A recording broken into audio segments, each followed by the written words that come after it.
Hi, in this video from Suvi Eye Hospital, Kota, Rajasthan, we describe phacoemulsification in patients with kyphosis and other structural problems or those who are otherwise unable to lie flat and how to achieve a balance between positioning and surgery for these patients. This was a 56 years old gentleman who had cataract for the last 1 year and had significant visual problems, but he also had severe kyphosis, which made him unable to lie completely flat on an operating theatre table or to even sit up or walk up straight. He consulted many ophthalmologists, however, they were uncomfortable with the idea of operating on him because of this severe limitation. And when he presented to us, we did a literature search to find out as to what was the best way to perform a surgery on these cases. There were a few reports where patients with postural disorders had been made to sit up on operating theatre tables and the microscopes had been tilted with patients made comfortable, and the surgeon performed the surgery either straddling by the patient's side, or in one case, in one article, it was even described that the surgeon had performed the surgery sitting face to face with the patient through an inferior or inferiotemporal incision. However, we could not find any of these methods to be practically useful for this particular patient, so it was decided that the surgeon would operate the case while standing. This, of course, was quite challenging. This is the patient who was propped up on the operating theatre table with lots of pillows so that he was virtually sitting up straight.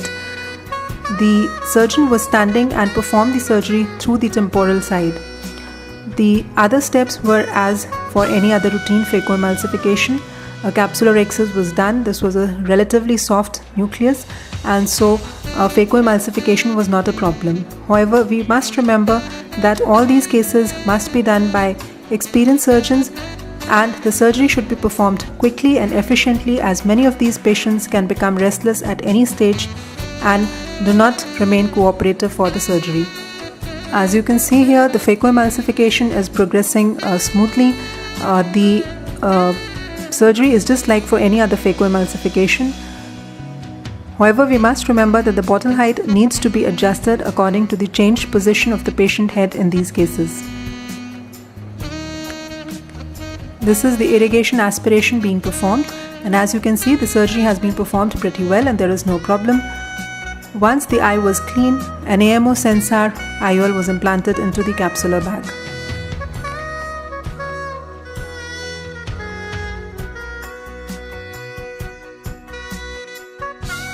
This is the IOL being placed carefully into the capsular bag. All the movements in these cases have to be gentle and quick, so that there is a tendency for these patients to move suddenly or to be restless and not very cooperative, and we have to avoid any jerky movements which may fuel further problems for the surgeon.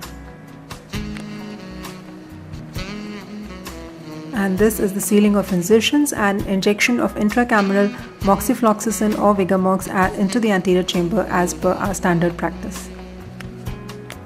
On the first postoperative day, the unaided vision of this patient was 6/6 or 20/20, and he could read N6 with a near addition.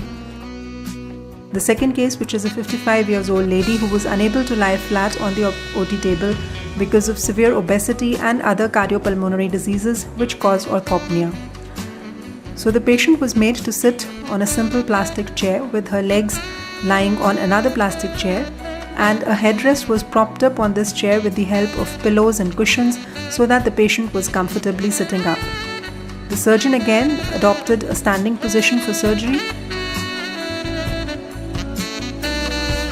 The microscope was in the normal position and the surgery was performed as for any routine case. This was a topical phacoemulsification with multifocal IOL implantation.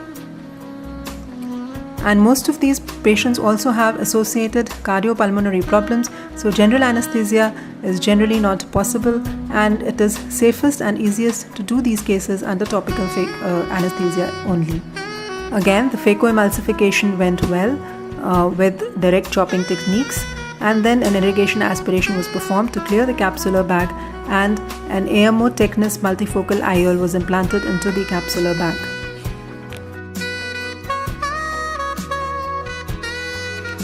Postoperatively, she gained a vision of 6/6 unaided and N5 for near, again unaided, and could read very well and see for distance also.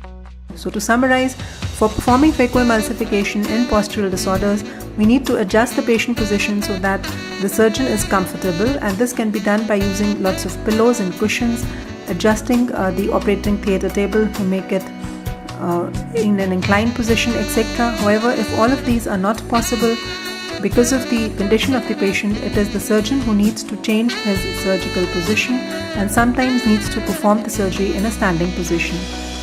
In these cases, it is well to remember that we should always do a mock drill before performing the actual surgery to ensure that the patient and the surgeon are both comfortable. The surgery should be done as quickly and efficiently as possible and must be performed only by very experienced surgeons, because these patients tend to become restless at any point of time. The bottle height needs to be adjusted according to the changed position of the patient head during the surgery. Since it is not possible to control both the phaco and the microscope foot pedals simultaneously during the surgery, we must adjust and tilt the microscope as required before the surgery and adjust it well so that minimal movements are needed during the surgery. And these cases should not be delayed too much to the point where they become ultra dense and it becomes difficult to operate on them under these changed positioning conditions.